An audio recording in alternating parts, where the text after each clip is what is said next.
su carrera militar en Venezuela? Sí, yo soy el ciudadano venezolano Eber García Plaza. Trabajé 31 años en la Fuerza Armada y obtuve el grado de mayor general. Ocupé todos los cargos en la Fuerza Armada en los diferentes grados que obtuve hasta terminar mi carrera militar como viceministro de la Defensa entre el año 2010 y 2013, inicio del año 2013. Eso significaba que era parte del alto mando militar para ese entonces. Posteriormente fui ministro del Poder. ¿Puede repetir su último cargo militar? Fui viceministro de la Defensa para los servicios. O sea, eso es parte del alto mando militar, específicamente en el área administrativa, en el área del Ministerio de la Defensa. Tomando en consideración que la estructura operacional de la Fuerza Armada fue dividida en administrativa y operacional, y la parte administrativa es conducida por el ministro de la Defensa y la parte operacional por el Comando Estratégico Operacional. Posteriormente ocupé, a partir de abril del 2013, el cargo de ministro del Poder Popular para el transporte acuático aéreo hasta el mes de junio del 2014, principios de julio, donde fui nombrado ministro del Poder Popular para la Alimentación, cargo del cual renuncié en el mes de agosto, entre las causas yo fui jefe del órgano superior de la Defensa Popular para la Economía, conocido en Venezuela y en los medios de comunicación como el DACASO, que como el presidente lo dijo hace unos días, tuvo un éxito político porque básicamente el fin era político, no económico. Y se entregaron, producto de esas operaciones que se realizaron, un listado de empresas que recibieron dólar preferencial a través de Cadivi, que permitió que el presidente recibiera poderes habilitantes para la lucha contra la corrupción y formara una comisión presidencial integrada por el hoy presidente del Banco Central, el diputado Sanguino, para en ese momento el ministro de la Defensa, Padrino López, y la fiscal general Luisa Ortega Díaz, que no tuvo ninguna conclusión en ninguna de las actuaciones de los 300 casos presentados. Y también uno de los motivos por los cuales presenté la renuncia al vicepresidente Jorge Arriaza fue porque se inició dentro del Ministerio de Alimentación un plan para la distribución de alimentación por parroquias políticamente priorizadas. ¿Qué significa eso? Bueno, significa la necesidad de distribuir los alimentos subsidiados más por una necesidad económica, de acuerdo a los estudios del Instituto Nacional de Estadística, específicamente los clasificados como pobreza extrema y pobreza, sino por una necesidad política en ese momento. Mi exposición está basada básicamente, por los cargos que ocupé, en tratar de explicar cuáles son o cómo funcionan las operaciones de orden público y cómo baja en la estructura de mando el cumplimiento de las órdenes emitidas en cada uno de esos planes. Antes de pasar a este punto, sí, señor. ¿Me puede clarificar un poco más esto que usted acaba de mencionar en su última gestión? Su responsabilidad era distribuir alimentos para la población. Sí, el Ministerio del Poder Popular a la Alimentación tiene básicamente 3 cadenas de distribución, ¿no? Tiene en su estructura el MERCAL. El MERCAL es un procedimiento de distribución de alimentos que están totalmente subsidiados, cuestan muy poco, y era la distribución de alimentos para las casas de alimentación y para las parroquias o las personas que estaban identificadas de acuerdo al instituto o clasificadas de acuerdo al Instituto Nacional de Estadística como pobreza extrema. Y después se creó Pedeval en el 2008, donde era la distribución de alimentos a precios por debajo de los precios de venta al público, y que era una distribución de alimentos para las personas identificadas de acuerdo al Instituto Nacional de Estadística, para las personas en situación de pobreza. Y se creó también los abastos bicentenarios, que era básicamente para la distribución de alimentos de la clase media en general. Ese era el Ministerio de Alimentación. Se inició un procedimiento para, a través de los llamados mercados populares, llevar la distribución de alimentos a las parroquias políticamente priorizadas. ¿Y por qué a través de los mercados populares? Porque la estructura física mediante la cual se atendía a las personas clasificadas por el Instituto Nacional de Estadística como pobreza y pobreza extrema, estaban colocadas exactamente donde vivían las personas clasificadas como pobreza extrema y pobreza. Y por eso se utilizaba el operativo de mercados populares, pero con fines políticos. Me explica un poco, había un criterio de distribuir comida a precios muy subsidiados para extrema pobreza. Sí, señor. Entonces, ese criterio se dejó de lado y se reemplazó ¿por cuál? Se quería sustituir en ese momento por otra caracterización o denominación que eran parroquias políticamente priorizadas. Ese era el término. ¿Qué era una parroquia? Una parroquia políticamente priorizada tiene básicamente dos indicadores. Primero, la población electoral y segundo, el grado de simpatía o de adhesión que tiene al proceso ideológico que lidera el gobierno. ¿Se priorizaban las parroquias en función de estos dos criterios? Sí, señor. ¿Qué ocurría con las parroquias donde había extrema pobreza pero no se cumplían estos dos criterios? Bueno, los inventarios se veían mermados, básicamente se veían mermados, y entonces una estructura de mercal, una estructura física, que es básicamente como una bodega, que pudiese recibir o estaba preparada para recibir y atender a 100 familias, pudiese tener solamente inventarios para atender a 10 o 20 familias, porque necesariamente había que utilizar parte de esos productos para hacer mercados abiertos o mercados populares en las parroquias políticamente priorizadas. Cabe destacar, doctor, que la discusión sobre la no posibilidad de la aplicación de este plan de distribución de alimentos subsidiados a parroquias políticas priorizadas fue discutido personalmente por vía telefónica con el presidente Nicolás Maduro. ¿Usted discutió estos criterios con el presidente Maduro? Claro, claro. ¿Y cuál fue esa? ¿Nos puede explicar esa conversación? Sí, fue una conversación telefónica donde el presidente de la República me informaba que había recibido denuncias de los diputados de la Asamblea Nacional, donde yo había eliminado los mercados populares o mercados a cielo abierto. Yo le informé que eso no era cierto, pero que necesariamente había que atender en prioridad o cubrir los inventarios de las estructuras físicas creadas por la Misión de Alimentación durante el gobierno del presidente Chávez para atender a las personas que, de acuerdo a la misión, estaban clasificadas por el Instituto Nacional de Estadísticas como personas en pobreza extrema y pobreza.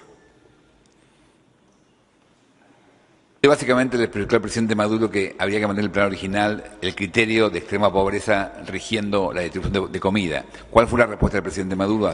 El presidente dijo claramente que él estaba de acuerdo, pero que tenía que ser flexible en la posibilidad de cumplir ambas misiones. ¿Posible cumplir ambas misiones? Imposible. ¿Era imposible? Era imposible. Pero no había una oferta internacional de proveer de ayuda de alimentos y medicamentos a Venezuela. No, Venezuela compraba sus propios productos. Las importaciones a través del Ministerio de Alimentación en el área de alimentos en los 24 rubros básicos son aproximadamente para cubrir la necesidad de 31 millones de personas o 30 millones de personas, 1.250.000 toneladas mensuales. Venezuela. Sí, las compraba Venezuela. Había producción nacional en ese entonces, una producción nacional que cubría el mercado, un 40% del mercado y el 60% era importado. ¿Y usted cree que esas investigaciones sobre corrupción en su área se deben a esta divergencia de criterio? Bueno, no lo puedo asegurar, pero sí quiero afirmarle que yo fui informado por 3 ministros del gobierno del presidente Maduro en el mes de diciembre que yo tenía que salir del país porque el presidente iba a abrir un procedimiento jurídico en mi contra. Diciembre del 2015. ¿Nos puede contar qué pasó? ¿Usted a raíz de estas diferencias de criterio renuncia a su cargo? Sí, en el mes de agosto renuncio a mi cargo, presento la renuncia al vicepresidente Jorge Arreaza. En ese entonces había un proceso que el presidente denominó el sacudón, donde básicamente ese sacudón era un cambio de ministros que normalmente se hacían de manera rutinaria, y en ese procedimiento fue aceptada mi renuncia y yo fui sacado del cargo de ministro. ¿Usted se quedó en Venezuela? Sí, por supuesto. ¿Y nos explica cómo usted decide irse y qué es esta información que recibe? Bueno, yo recibí la información de 3 ministros, entre ellos el ministro de la Defensa, Padrino López, el ministro en ese entonces de Industria, José David Cabello, y el ministro de Transporte Acuático en ese momento, Giuseppe Llofreda, de que el presidente de la República había tomado la decisión de iniciar actuaciones posiblemente jurídicas en mi contra. Que tenía que irme del país, yo procedo a irme del país en finales del mes de enero, aproximadamente a Panamá. ¿Usted por su experiencia no podía confiar en que la investigación judicial respetara sus derechos y pudiera mostrar su inocencia? Bueno, para nadie es un secreto, yo creo que ya ha sido debatido aquí en esta mesa y es un hecho comunicacional público y notorio que la justicia en Venezuela solamente obedece a la estructura de gobierno. O sea, es el Ejecutivo Nacional el que ordena abrir o cerrar juicio. Usted tiene, si bien hay información pública sobre eso, ¿usted tiene datos personales que conoce de haber percibido instrucciones a jueces y fiscales? No, no la tengo. O sea, no la tengo, pero sí tengo una experiencia personal de cuando una causa o una medida pudiese ser dictada en el mes de diciembre del 2013, en una conversación personal en el despacho del presidente de la República, entre él y su esposa, se estaba discutiendo la posibilidad o no de emitir una medida cautelar contra el comisario Simonovi. Esa decisión fue discutida entre ellos dos y la decisión final en ese momento fue no dar esa medida porque políticamente no era conveniente. Eso fue una discusión con la esposa del presidente de Venezuela. Sí, señor. ¿Tiene ella atribuciones o facultades de supervisión del Tribunal Superior? Bueno, es una competencia jurídica del presidente de la República que una vez que una persona esté sentenciada, indultarla o no. Mencionó que eso se discutió. ¿Cuál es el rol de la esposa del presidente en este contexto? La esposa del presidente es asesora prácticamente, asesora en todos los aspectos políticos y jurídicos del primer mandatario nacional, del presidente de la República. ¿Usted sabe si ella tiene algún contacto particular con el Superior Tribunal? Por supuesto.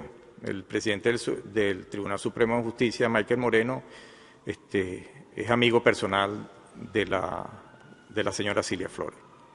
¿Esa amistad personal hace que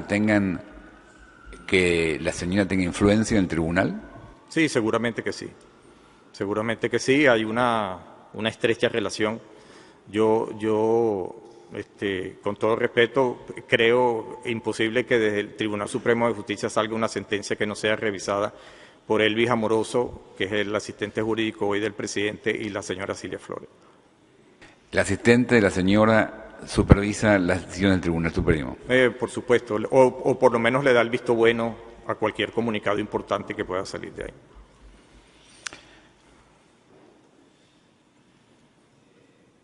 ¿Cuál es su evaluación de por qué usted debe irse del país? ¿Por qué usted decide esa medida?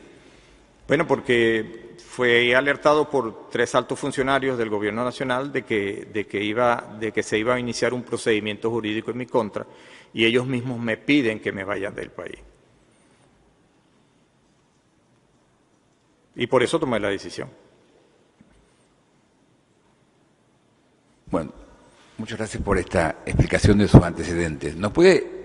El objetivo central de esta conversación era, si usted nos puede explicar, por el alto grado que usted tuvo en el gobierno de la República Bolivariana de Venezuela, cómo se organiza el sistema de investigaciones y control de la violencia en Venezuela. Sí, por supuesto.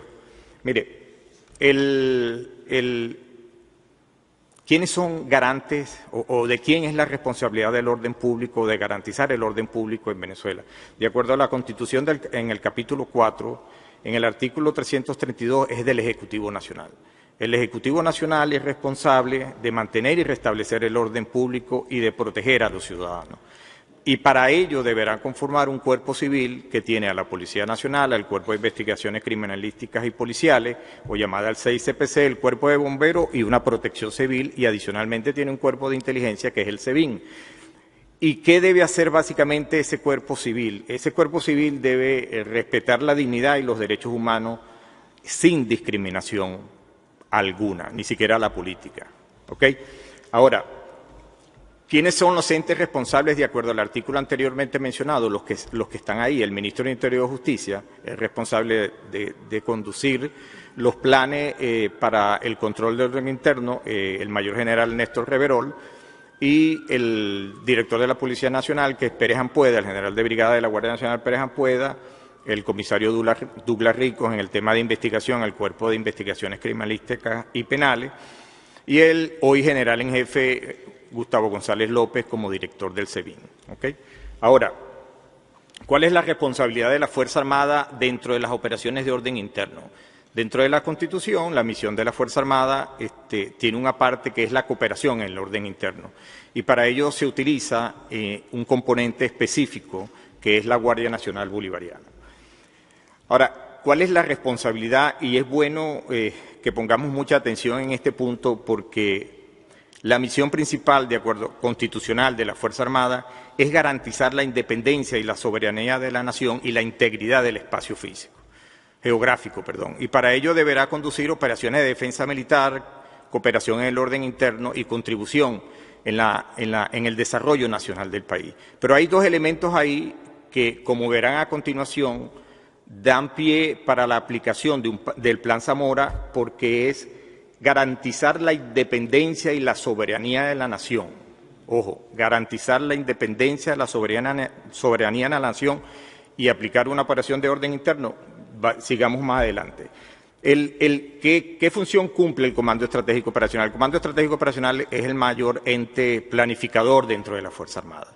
Él planifica y ejecuta las operaciones militares, más no el Ministerio de la Defensa. ¿A través de quién? A través de las regiones de defensa integral y a través de las zonas operativas de defensa integral. Ahora, esa es la estructura para la ejecución del Plan Zamora para la ejecución de las operaciones de orden interno, antes de la puesta en ejecución del Plan Zamora. Es una estructura. ¿Esta es la estructura que funcionaba hasta cuándo? Esta estructura funcionó o quedó sin estar en vigencia cuando el presidente de la República en cadena nacional firma la orden de operaciones Zamora en su fase verde. ¿Usted recuerda la fecha de ese episodio? Fue el 17 o 18 de abril de este año. 2017. Sí, señor. Ok. Entonces, ¿esa estructura es comandos CESONA, son esos? Sí, pero quiero que vean la diferencia específicamente en esta lámina, porque esa es la lámina cuando no está aplicado un plan militar que convierte a Venezuela, al territorio nacional, en un teatro de operaciones, ¿no? Ahí básicamente diluye el Ministerio de Interior y Justicia con la Policía Nacional y la Guardia Nacional como órgano de cooperación para el restablecimiento, el mantenimiento del orden interno, y tiene abajo los comandos zonales de la Guardia Nacional. Los comandos zonales eran lo que antiguamente eran conocidos como comandos de destacamentos de la Guardia Nacional, que son los responsables de las unidades de la Guardia Nacional por cada estado. O sea, significa que hay 24 comandos zonales en Venezuela. Ahora, el Plan Estratégico Zamora. El Plan Estratégico Zamora, que es firmado por el presidente de la República, yo quiero que vean el video donde el presidente firma en cadena nacional el Plan Zamora. Por favor. He decidido activar el Plan Estratégico Especial, el Plan Estratégico Especial Cívico-Militar para garantizar el funcionamiento de nuestro país, su seguridad, el orden interno y la integración social. Plan Zamora. Plan Zamora que me ha sido presentado por el Comando Estratégico Operacional de la Fuerza Armada Nacional Bolivariana. Atención a los jefes de Ready que me escuchan. Les habla su comandante jefe. Atención a los jefes de SODI. Inmediatamente debe ser activado el Plan Zamora en su primera fase verde. Activar la fase verde del Plan Zamora para derrotar el golpe de Estado, la escalada de violencia y garantizarle la paz a Venezuela, a toda Venezuela. Voy a proceder a firmar la orden de operaciones como comandante en jefe de la Fuerza Armada Nacional Bolivariana para que se active bajo toda la estructura militar, policial y civil del Estado venezolano el Plan Zamora en su primera fase verde en defensa del orden interno, en defensa de la paz y para derrotar el golpe de Estado que ha sido llamado desde Washington y secundado por este señor Julio Borges. Firmo este documento. Cúmplase de manera inmediata.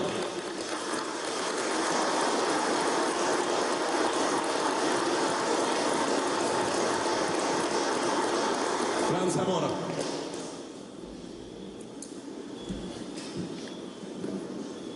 No más golpes de Estado en Venezuela. Ya basta de conspiraciones y de complot.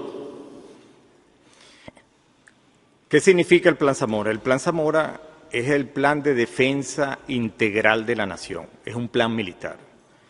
Entonces, si recordamos o tratamos de recordar lo dicho anteriormente en el artículo constitucional que establece las misiones de la Fuerza Armada Nacional, está garantizar la independencia y la soberanía nacional.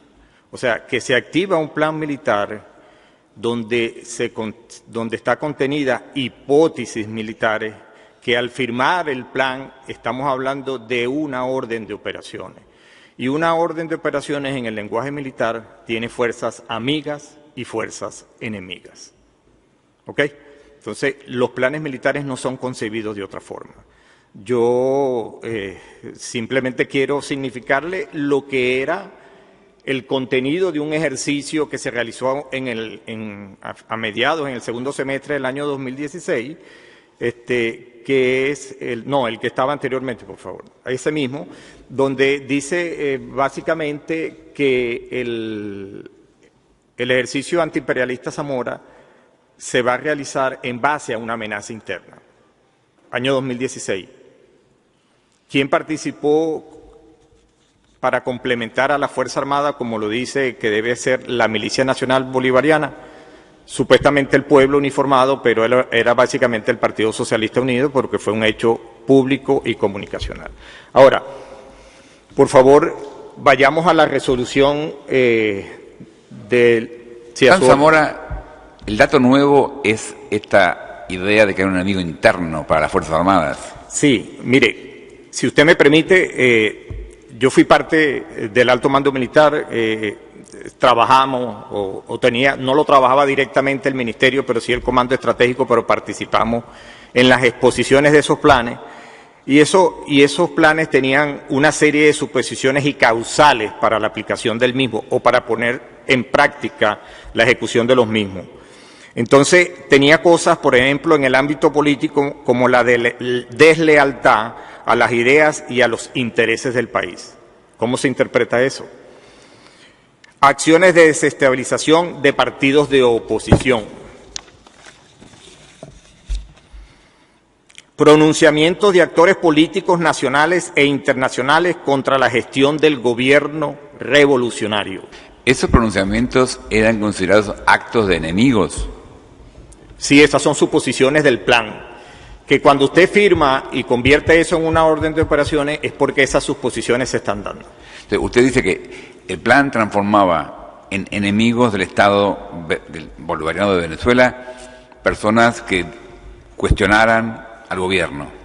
Mire, en el ejercicio de antiimperialista, si te vas a la lámina anterior, por favor, el contenido ya establecía, los calificaba como amenaza interna.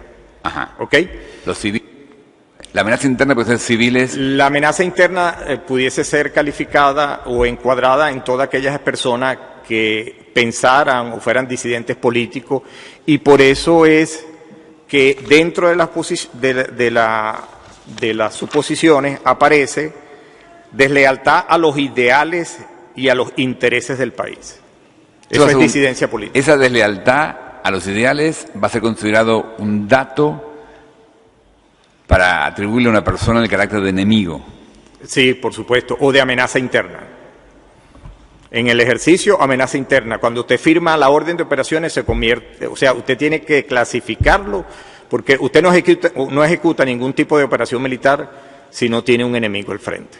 Pero eso no está en violación con los principios iniciales que usted nos mencionó de la Constitución y de respetar los derechos humanos. Por supuesto, si estamos hablando de una operación de orden interno, el presidente de la República como comandante en jefe nunca ha debido activar un plan militar. Usted activa solamente un plan militar y sobre todo el plan de defensa integral de la nación cuando está dada la posibilidad de que esté amenazada la posibilidad de garantizar la libertad y la soberanía nacional e incluso la integridad del espacio geográfico venezolano. Y en mi opinión, en Venezuela durante este año nunca estuvo amenazada, a menos cuando el presidente Trump consideró la posibilidad de la utilización de la fuerza militar en contra de Venezuela, pero no antes. Y recordemos que el plan Zamora fue activado en el mes de abril por cuestiones netamente políticas. ¿Nos puede explicar los detalles de este plan? Bueno, el plan, como le dije, un plan tiene suposiciones. Dentro de las suposiciones se colocan todas aquellas denominaciones que en caso de materializarse pudiesen dar a la posibilidad de activar, o sea, de llevar el plan de un papel escrito a una ejecución física en el terreno de una orden de operación militar. En una operación militar usted tiene una misión, tiene un objetivo. En este caso en particular el presidente la denomina evitar un golpe de Estado o mantener el orden interno o garantizar la paz y la seguridad de la nación con un plan militar, pero en la ejecución de un plan usted realiza, porque en la planificación militar usted evalúa un enemigo. Se saca básicamente las posibilidades, lo que llaman el poder relativo de combate, y se determina las posibilidades o no que tenga ese enemigo de obtener éxito en lo que uno o el presidente a través de la ejecución del plan o de la emisión del plan haya determinado como la mayor posibilidad que tiene el enemigo de obtener su objetivo. O sea, cuando usted pone en actividad un plan militar para la ejecución de orden interno, usted tiene que tener un enemigo al frente sobre el cual conocer y planificar una operación militar para evitar que ellos logren su objetivo. Ese es el plan Ezequiel Zamora. El plan Ezequiel Zamora fue activado en la fase de orden interno, pero porque el plan de defensa integral de la nación, el plan Zamora, es un plan de defensa militar. ¿Ese plan Zamora autoriza en esta fase verde a utilizar fuerza letal contra ciudadanos? Mire, de acuerdo a la Constitución, para las operaciones de orden interno no debería, ¿ok? Ahora, cuando usted convierte al teatro de operaciones, a Venezuela en un teatro de operaciones, y hay una directiva emitida por el Ministerio de la Defensa en el año 2015, donde se habla del uso proporcionado y diferencial de la fuerza hasta llegar al uso del arma de fuego si es necesaria. O sea, usted deja una serie de puertas abiertas en la posibilidad de la interpretación durante la ejecución de los efectivos de manera individual durante ese tipo de actividades. Y por eso vamos, si quieres, vamos un momentico a una lámina que no era la lámina donde está el Guardia Nacional disparando desde la estación de gasolina, que tiene que ver básicamente con la explicación que iba a hacer de la resolución. Mire, ahí está la resolución, está señalada hasta llegar al uso del arma de fuego, y entonces da la posibilidad de que funcionarios militares puedan hacer eso durante operaciones de orden público. Por favor, acá.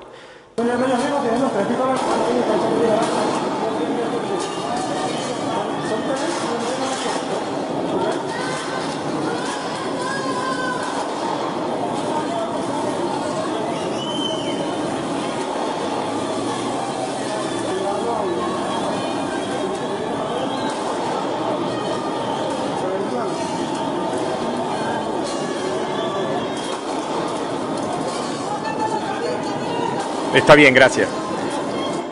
Ahí básicamente se ve la interpretación por parte del funcionario y la interpretación de manera individual de la posibilidad de utilizar el arma de fuego como último recurso. En esa lámina se materializa el contenido y las posibilidades que tiene un funcionario en actividades de orden público de actuar.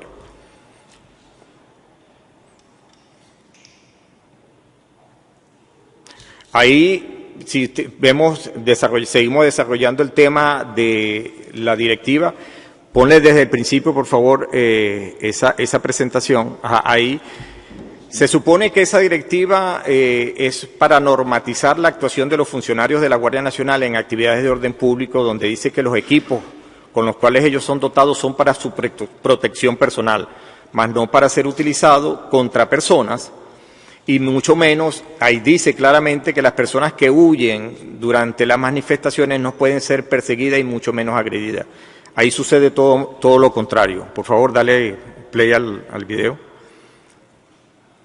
Me disculpan el tamaño, pero ahí se ve claramente.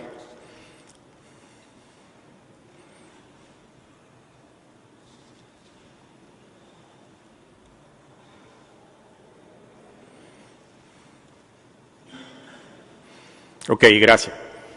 Entonces, vayamos nuevamente voy a tratar de retomar el orden de la exposición. ¿Qué pasa cuando el Tribunal Supremo de Justicia emite las sentencias 155 y 156, que la fiscal general se pronuncia y afirma que hay la ruptura de un hilo constitucional, la ruptura del hilo constitucional que provoca que la oposición política y las personas de manera individual salgan a manifestar a la calle? Bueno, se produce como consecuencia de esa sentencia la activación por parte del presidente de la República como jefe del CODENA, que el CODENA es el Comité de Defensa Nacional, para provocar o emitir un exhorto al máximo tribunal de la República. El CODENA no tiene competencia para ese tipo de actividad. Emite un exhorto, el Tribunal Supremo de Justicia suaviza la sentencia 155-156, pero ya la gente estaba en la calle. Como consecuencia, el presidente activa el Plan Zamora. Ya pasamos la lámina de lo que significa el Plan Zamora. Ahora, ¿cuál es la estructura de mando una vez activado el Plan Zamora? El Plan Zamora cambia la estructura de mando y pasamos de una estructura que, como vimos en el contenido de la ejecución, es responsabilidad del Ejecutivo Nacional y es de carácter civil, a una estructura netamente militar. La estructura militar está representada ahí, es el comandante en jefe como presidente de la República que firma la orden de operaciones y la misma ejecutada a través del Comando Estratégico Operacional y los comandantes de regiones de defensa integral. Para que ustedes sepan, hay 8 en Venezuela y 24 zonas de operativas de defensa integral. Pero paralelamente está funcionando una comisión que no es parte del Plan Zamora, que está integrada o denominada como el Comando Antigolpe, donde está el vicepresidente Tarek El Aizami y está el diputado o los diputados Pedro Carreño y Diosdado Cabello, Diosdado Cabello es el vicepresidente del Partido Socialista Unido de Venezuela, y Freddy Bernal. Freddy Bernal, para que ustedes sepan, es el jefe de los comités locales de abastecimiento y producción. Quiero recordarles que en el mes de mayo, en el mes de mayo del 2016, el presidente emite un decreto. El presidente ha ido gobernando a través de decreto de emergencia desde el 2015. Ese decreto de emergencia del 2016 tiene una particularidad. Si me puedes colocar el decreto sería importante para que ustedes lo lean físicamente. Él le da competencias a los comités locales de abastecimiento y producción, a las organizaciones comunales, le da competencias en la participación de actividades de orden público y de seguridad nacional en coordinación con las Fuerzas Armadas Nacionales, y también con las policías nacionales y estadales. Eso no tiene ningún sentido, tomando en consideración que los comités locales de abastecimiento y producción son unidades logísticas para la distribución o producción de alimentos. Y cabe destacar que en ese comando antigolpe uno de los integrantes es el jefe o el director o el presidente de los comités locales de abastecimiento y producción, llamados CLAP. ¿Ok? Un par de preguntas sobre ese tema. ¿Este comando antigolpe está en el Plan Zamora o es un un organismo informal que ejerce autoridad. No, el Comando Antigolpe no es parte del Plan Zamora, no es parte de la estructura militar. ¿Y de dónde viene su autoridad formal? Bueno, se la da el presidente de la República, así como se la ha podido dar por decreto a los comités locales de abastecimiento y producción que no la tienen por constitución. Se creó el Comando Antigolpe ante ante la suposición de que estaba en marcha un golpe de Estado, y esos son sus integrantes. Okay. Yo quiero señalar que el Comando Antigolpe planificaba las operaciones o hacía sus reuniones y planificaba sus operaciones, como lo decía el diputado Diosdado Cabello, en el Comando Estratégico Operacional.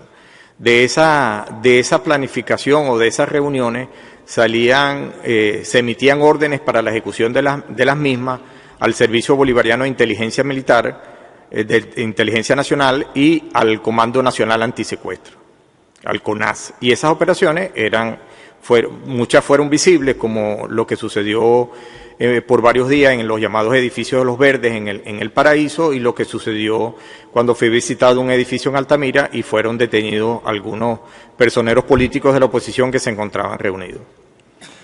Usted dice que este Comando Antigolpe también ordena operaciones militares. Absoluto. ¿Ese Comando Antigolpe integrado por estas personas decide actividades? No, yo no las llamaría militares, las llamaría policiales. Sí.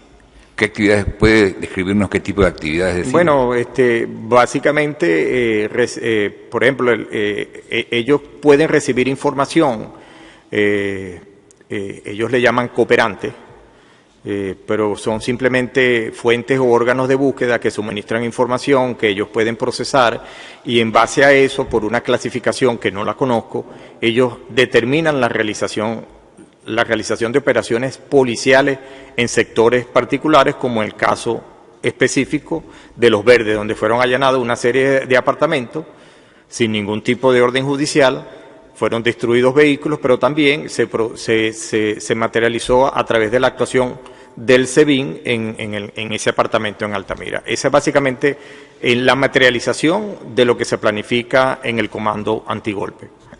¿Y cómo ahí actúa el sistema judicial? ¿El sistema judicial no supervisa, controla o no provee garantías a esas personas, a las personas que son víctimas de estas actividades? Yo no puedo dar conocimiento de casos directamente, pero me imagino que no, porque si hubo órdenes de allanamiento, si se efectuaron allanamientos en el edificio de Los Verdes, la cual la fiscal general para ese momento dijo que no había causa, entonces me imagino que la respuesta a la pregunta que usted me hace es sí. No hay conocimiento, es un organismo que actúa de manera imparcial sin el conocimiento del Ministerio Público. Autónoma más que imparcial. Es autónoma, exactamente, perfecto.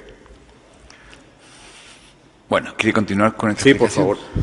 Entonces, el desglose de la estructura de la organización vigente, la próxima, sí, no, la otra, la anterior. Ahí está la operación, los responsables de la ejecución del Plan Zamora a nivel nacional. Tenemos el Comando Estratégico Operacional, y el Comando Estratégico Operacional, a su vez, con la milicia como fuerza de complemento, pero también con los comités locales de abastecimiento y producción, y como ustedes van a ver al final, incluso con el Partido Socialista han ido, como lo dice el diputado Pedro Carreño en un video, que ya estaba siendo organizado como una milicia para complementar la fuerza en caso de que sean, la fuerza militar en caso de que sean necesarios su uso. Disgrega la planificación y la ejecución de las operaciones del Comando Estratégico Operacional hasta las regiones de defensa integral, y debajo de las regiones de defensa integral están las zonas operativas de defensa integral. Dentro de las zonas operativas de defensa integral están todos aquellos cuerpos como los comandos zonales de la Guardia Nacional que vimos en la ejecución del plan, antes de la ejecución del Plan Zamora, y las fuerzas policiales o milicias que hagan vida en cada uno de los estados. La estructura sigue, la estructura del informal del Comando Antigolpe es la que se ve ahí, y los órganos ejecutores son el CONAS y el SEBIN. Ahora vamos a la lámina de los procesados exactos. ¿Cuáles son las consecuencias de la activación del Plan Zamora? Cuando usted activa el Plan Zamora y lo convierte en una orden de operaciones, usted automáticamente convierte el territorio nacional en un teatro de operaciones militares. Al convertir el teatro a Venezuela en un teatro de operaciones militares, da la posibilidad jurídica de la aplicación de la justicia militar. Al aplicar la justicia militar, nosotros como consecuencia podemos ver que en el mes de abril de 148 civiles que se encontraban recluidos en cárceles militares, en el mes de agosto terminamos la estadística con 359 ciudadanos en cárceles militares. ¿Ok? Ahora, la próxima lámina. Yo quiero que vean bien esa lámina porque en esa lámina hay un ejemplo de lo que estaba sucediendo bajo la posibilidad de aplicar la jurisdicción militar.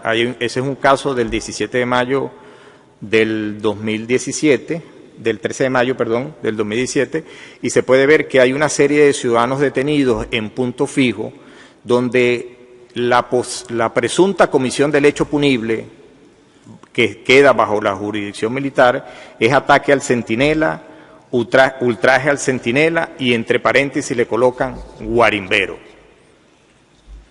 El término coloquial guarimbero son aquellas personas que salen a manifestar a la calle y cierran una calle, ¿okay?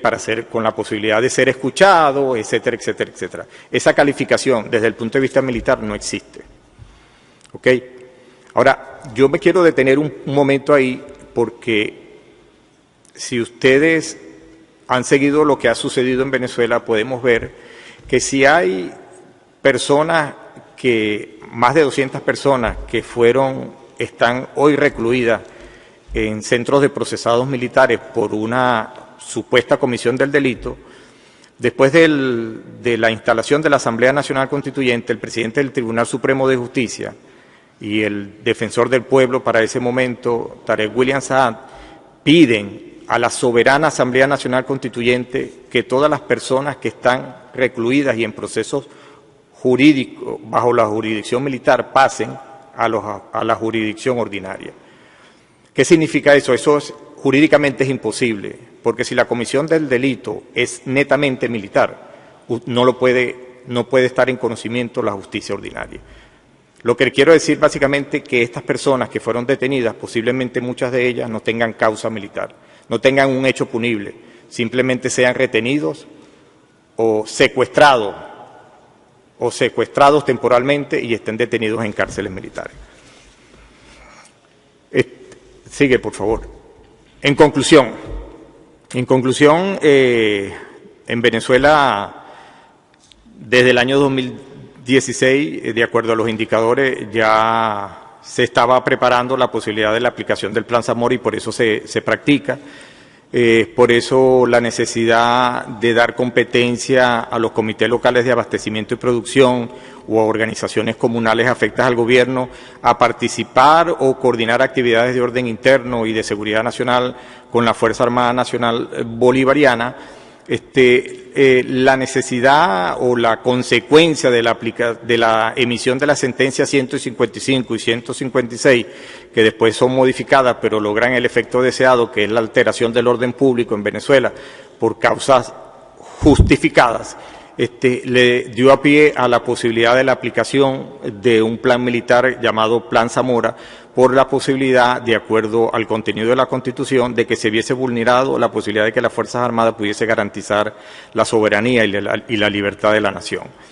También esto trajo como consecuencia la necesidad supuesta del presidente de la República de ir a un proceso de asamblea, de la convocatoria de la Asamblea Nacional Constituyente.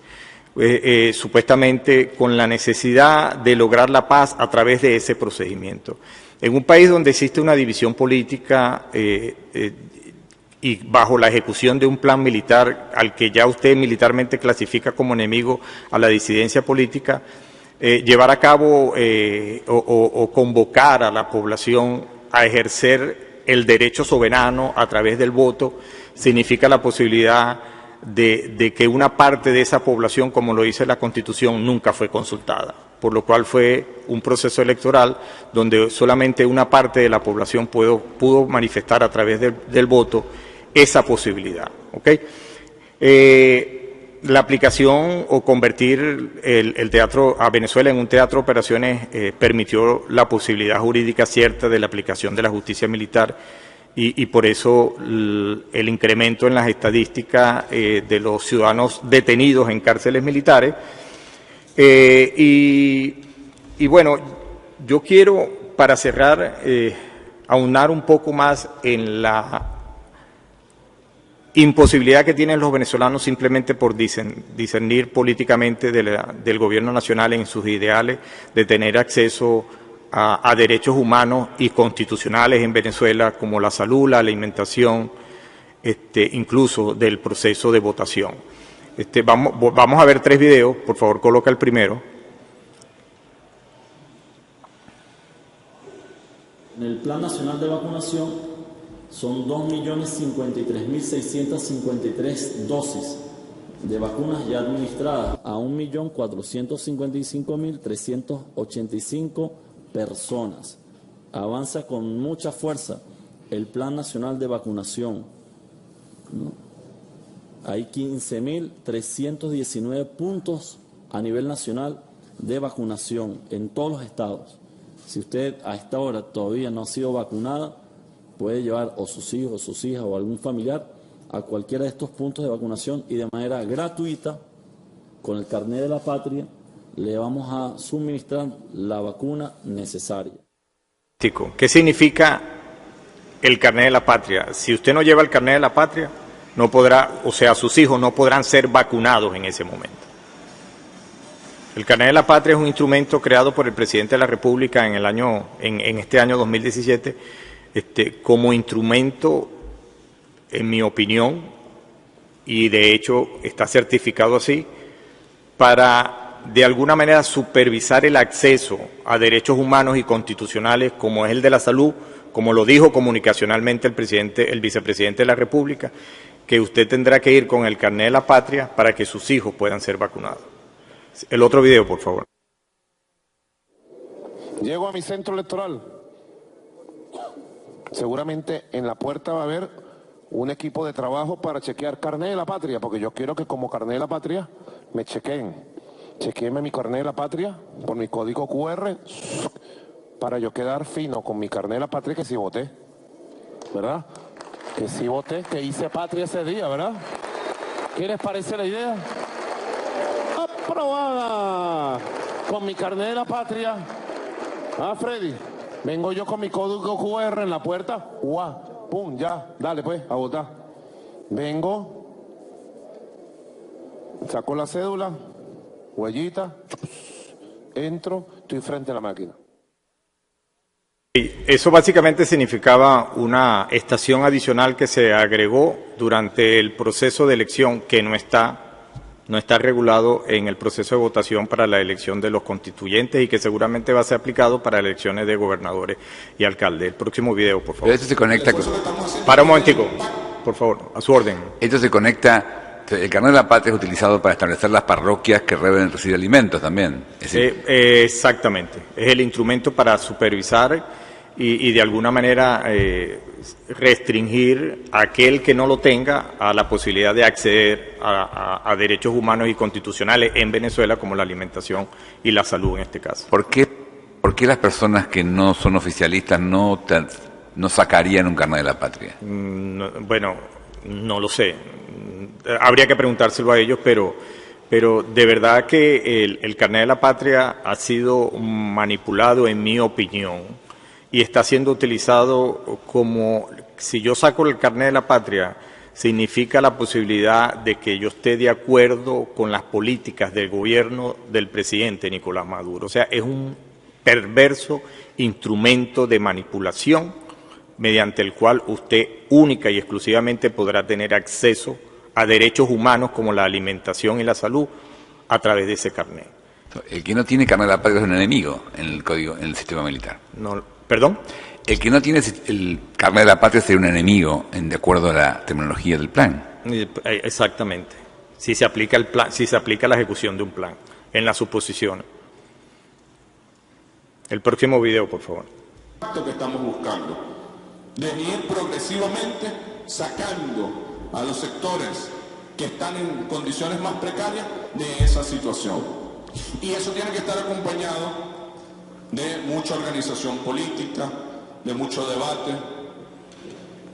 No es que vamos a sacar a la gente de la pobreza para llevarla a la clase media para que después aspiren a ser escuálidos. Para un momento, por favor. Ahí lo que... ¿Quién es la persona que habla? La persona que habla es Héctor Rodríguez. En ese momento él era vicepresidente del área social, ministro de Educación. Él básicamente está diciendo ahí que las personas que por políticas de Estado, políticas de gobierno, naturalmente vayan pasando de los extractos pobreza extrema, pobreza y llegan a clase media, ideológicamente no pueden ser opositores políticos, tienen que mantener una ideología política o una lealtad política hacia el proyecto de gobierno. Eso es lo que dijo básicamente. Yo quiero terminar la exposición con lo que me parece a mí también un alto riesgo, que es la posibilidad de que el Partido Socialista Unido de Venezuela se convierta de hecho y de derecho en una fuerza armada paralela. Dale, por favor. Yo les tengo una primicia, y aquí está, esta primicia, que es el plan de encuadramiento de la estructura del PSUV para su incorporación a la defensa integral a través del sistema defensivo territorial. Nosotros, entendiendo la coyuntura que estamos viviendo y bajo la suposición de que esta situación pudiera ir creciendo y generar una escalada mayor de violencia, el Partido Socialista Unido de Venezuela tiene la altísima responsabilidad de incorporarse como cuerpos de combatientes a través de 4 grandes ejes. El registro, que ya lo cumplimos, la organización, que la estamos haciendo en este momento, el adiestramiento, vamos a ir los militantes y militantes del PSUV a los campos de entrenamiento, las canchas de entrenamiento de tiro de combate, de infiltración, de tiro intuitivo, de defensa del personal, defensa antimotín. Nosotros vamos a preparar para todo escenario. Y la última, el empleo. Nosotros, ¿cómo nos vamos a constituir? Bueno, nosotros tenemos, oigan esto, ya con más de 60 militantes, 10.176 VC. Cada VC va a conseguir 20 compatriotas y cada VC va a ser un pelotón. 4 VC que conforman un CLP va a ser una compañía. Es decir, que tenemos 3.680 CLP, un imperio, 3.680 CLP, 3.680 compañías, y cada 4 CLP un batallón de milicias. Es decir, que nosotros le vamos a tributar a la defensa integral de la nación, de la patria, de esta esperanza, para cualquier escenario, y ponérselo a la orden de nuestro comandante y jefe, el compañero presidente Nicolás Maduro, y del pueblo venezolano.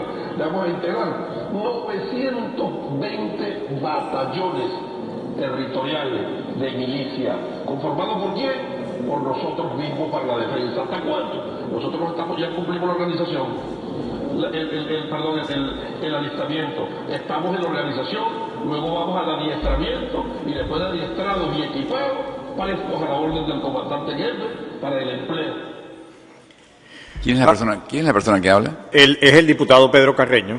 Él fue oficial de la Fuerza Armada, participó en el golpe de Estado del año 1992, y él básicamente lo que dice es que el Partido Socialista Unido, las VC son las unidades de batalla Hugo Chávez, son unidades de encuadramiento político que normalmente son utilizados durante procesos electorales, pero que ahora van a ser unidades de encuadramiento para alistar al menos 20 personas ideológicamente comprometidas con el gobierno, que conformarían una fuerza. Si ustedes sacaron la multiplicación, la ecuación matemática, de aproximadamente más de 200.000 personas en armas, que pudiesen incluso no complementar a la Fuerza Armada institucional que hoy existe, sino sustituirla.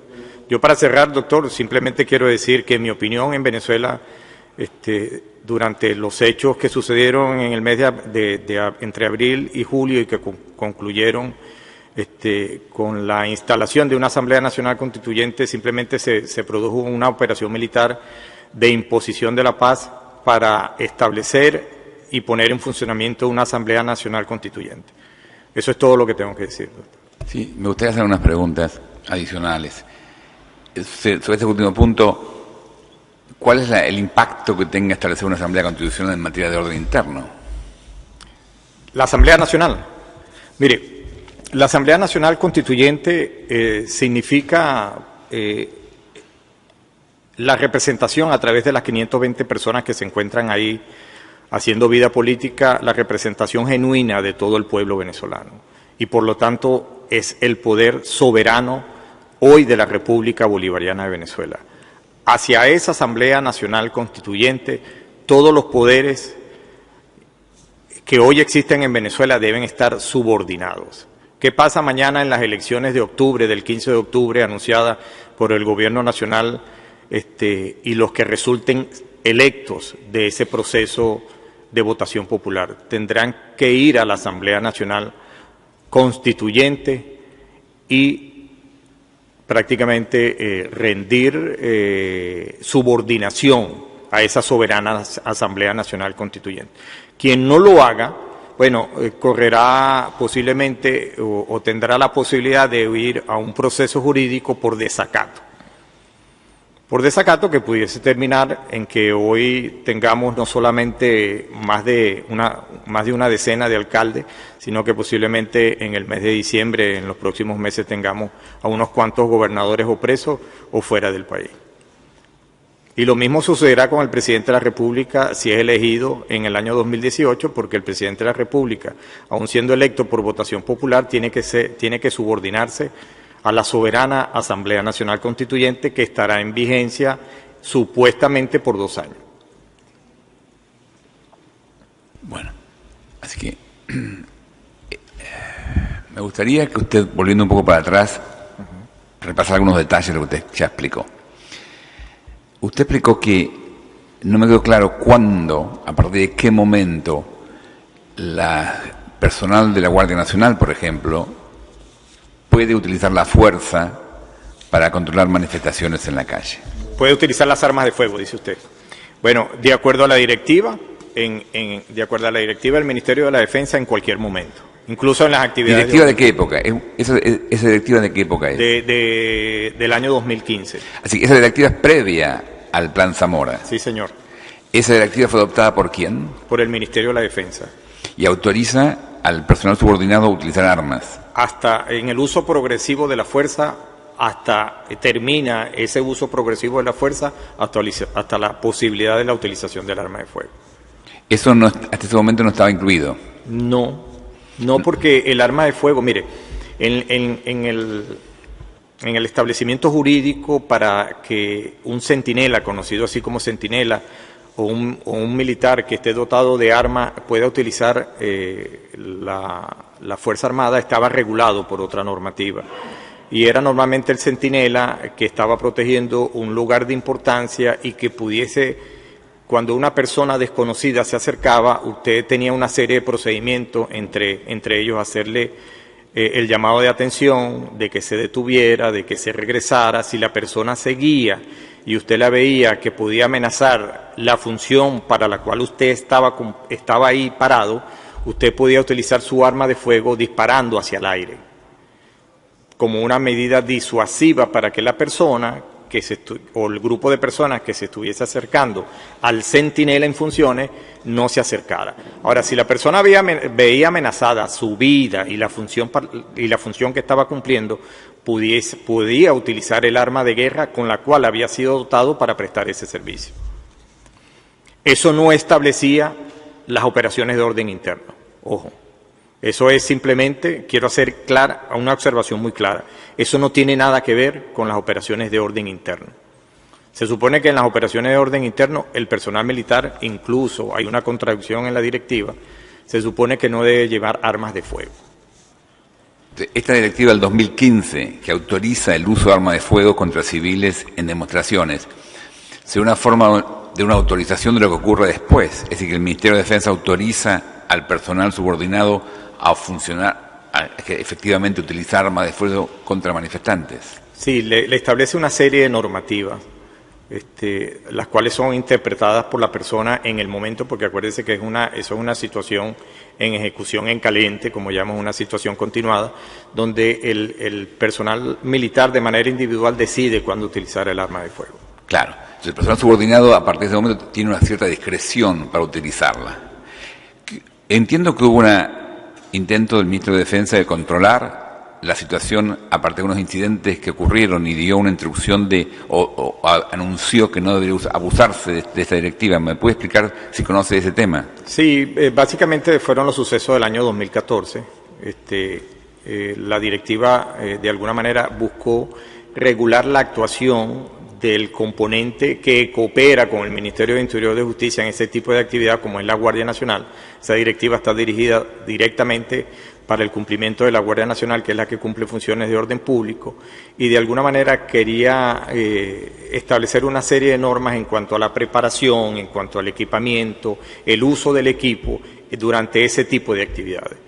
El error fue haber colocado en el uso progresivo de la fuerza la posibilidad de que el funcionario militar, entiéndase, el Guardia Nacional, si tuviese un arma de fuego, pudiese tener la posibilidad discrecional de utilizar el arma de fuego en ese tipo de actividades.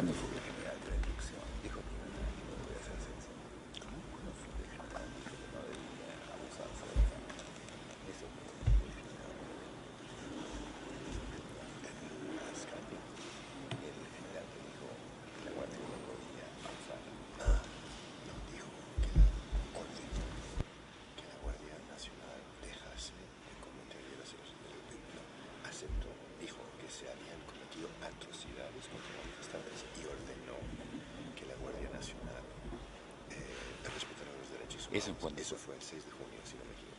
¿De qué año? De este año. Ok. En medio de las protestas. Sí. General, si usted no estaba, como usted conoce a las personas que intervinieron, en junio de este año, luego de incidentes ocurridos en Venezuela, un general a cargo de la Guardia Nacional se manifestó preocupado por atrocidades cometidas. ¿Usted conoce si esa declaración, fue ministro de Defensa, de hecho, ¿usted conoce si esa declaración del ministro de Defensa se transformó en algún control mayor de las actividades?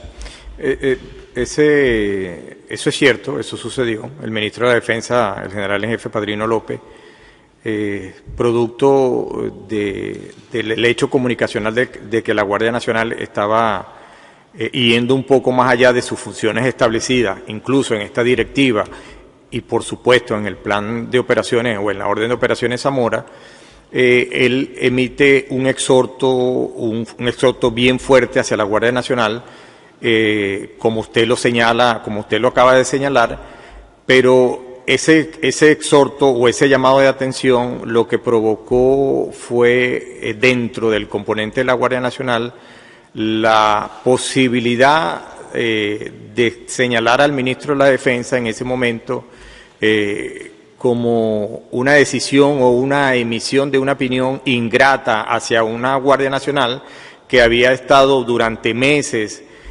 prácticamente ellos se denominan así, soportando al gobierno nacional, sacrificando sus actuaciones y su seguridad física para mantener al gobierno nacional, por lo cual el exhorto o el llamado de atención del ministro de la Defensa, que al día anterior siguieron sucediendo las mismas atrocidades, denominadas así por el propio ministro de la Defensa, no tuvo otro llamado de atención por parte del ministro. Entonces usted está diciendo, el ministro de Defensa reacciona frente a la información pública sobre atrocidades cometidas, hace una declaración y usted dice que informalmente la Guardia Nacional rechaza esa visión porque no toma en cuenta su sacrificio y continúa haciendo lo mismo. ¿Eso quiere decir que hay una especie de insubordinación de parte de los directivos de la Guardia Nacional?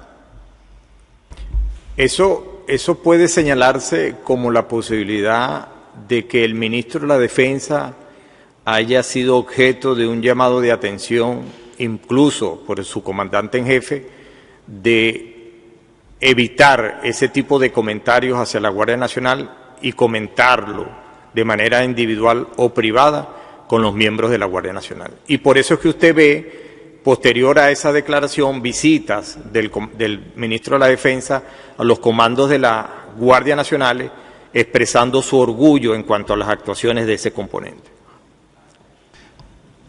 Usted no le consta que haya habido las conversaciones internas, pero sí se da cuenta, siguiendo los hechos, que luego de esa declaración del ministro de Defensa debe ir a ver a los comandantes de las Guardias Nacionales y felicitarlos o congratularlos por la tarea cometida. Así lo hizo. Eso fue un hecho comunicacional. Se hizo acompañar en cada una de esas visitas del mayor general Benavides Torres. ¿Este mayor Benavides Torres es el jefe de la Guardia Nacional? Sí, el comandante general de la Guardia Nacional para ese entonces.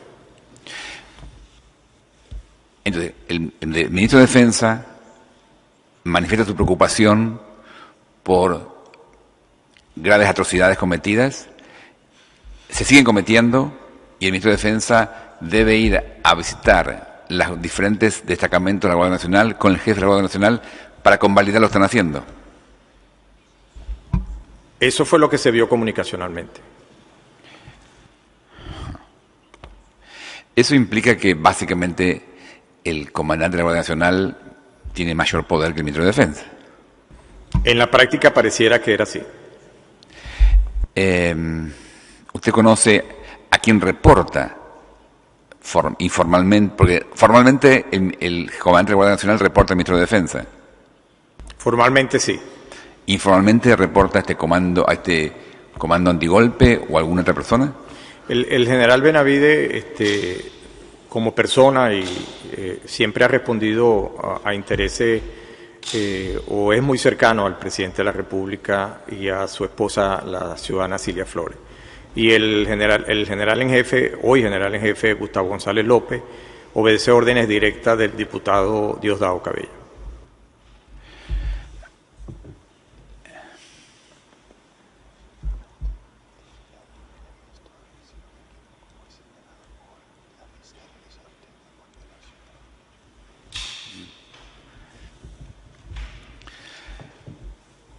Entonces, lo que usted me está diciendo es que este comando antigolpe, además de estar informalmente en la cadena de mandos, tiene como reportes individuales. Ciertos comandantes reportan a ciertos integrantes del comando antigolpe.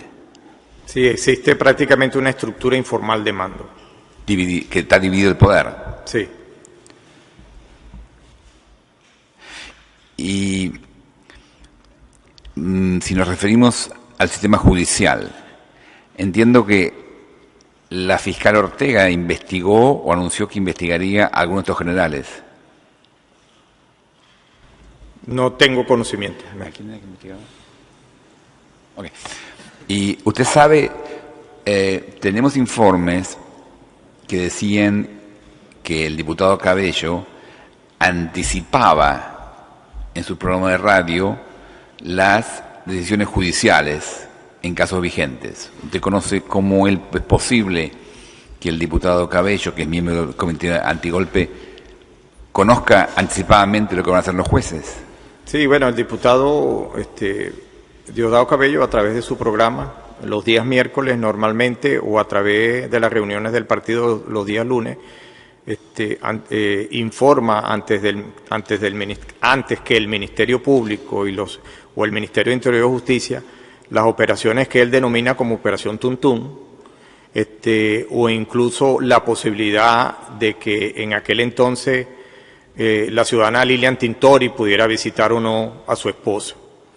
O sea, ese es el dominio informal que tiene el diputado Diosdado Cabello sobre la cárcel militar de Ramo Verde y sobre la estructura operacional del Servicio Bolivariano de Inteligencia Nacional.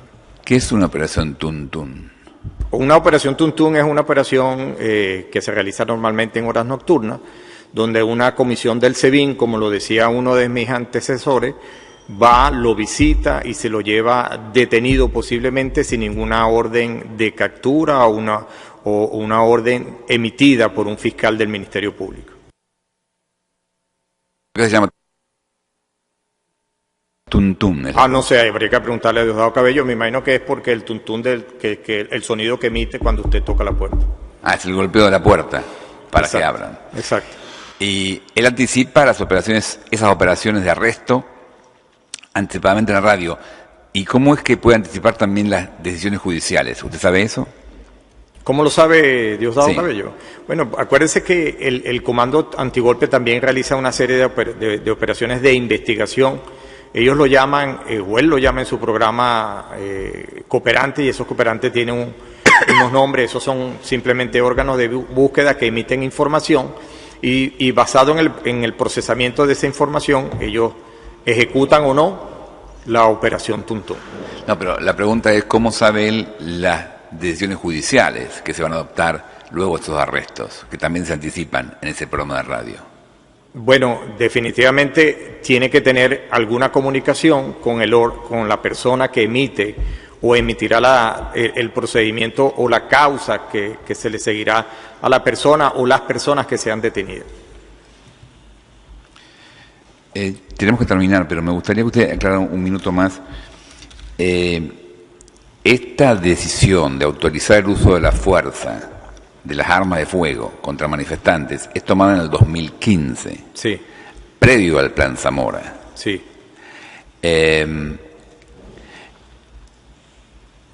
Y esta autorización es a la Guardia Nacional o a cualquier... No, es a la Guardia Nacional. Es a la Guardia Nacional específicamente, Sí, que ya reportaba directamente al presidente, informalmente. Sí. Así que el Plan Zamora lo que hace es consolidar esto y darle más organicidad. Sí, bueno, en mi opinión el Plan Zamora, yo no dudo la posibilidad de que el ministro de la Defensa quería regular en base a los hechos del 2014 a través de esa directiva el uso proporcional de la fuerza. Su único error fue haber colocado el uso del arma de fuego, que no está contemplado para ese tipo de actividades. El Plan Zamora básicamente fue un artificio legal basado en la necesidad de que tiene la Fuerza Armada de garantizar la soberanía y la libertad de la nación, de la aplicación de un plan militar bajo una hipótesis que nunca se materializó. Por eso, el Plan Zamora básicamente es un plan militar y que incluye la posibilidad de considerar civiles como enemigos. Sí, señor. ¿Esos civiles que demuestran, hay alguna vinculación de que esa gente está intentando hacer un golpe de Estado o están demostrando? No, bueno, un ejemplo son las personas que vimos detenidas, que la denominación o la causal para ser detenido es guarimbero.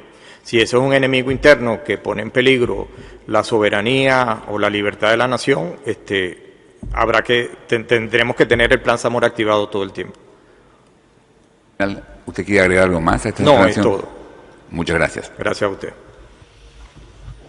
Con esto, salvo que haya preguntas de los representantes, damos por terminada la reunión de hoy.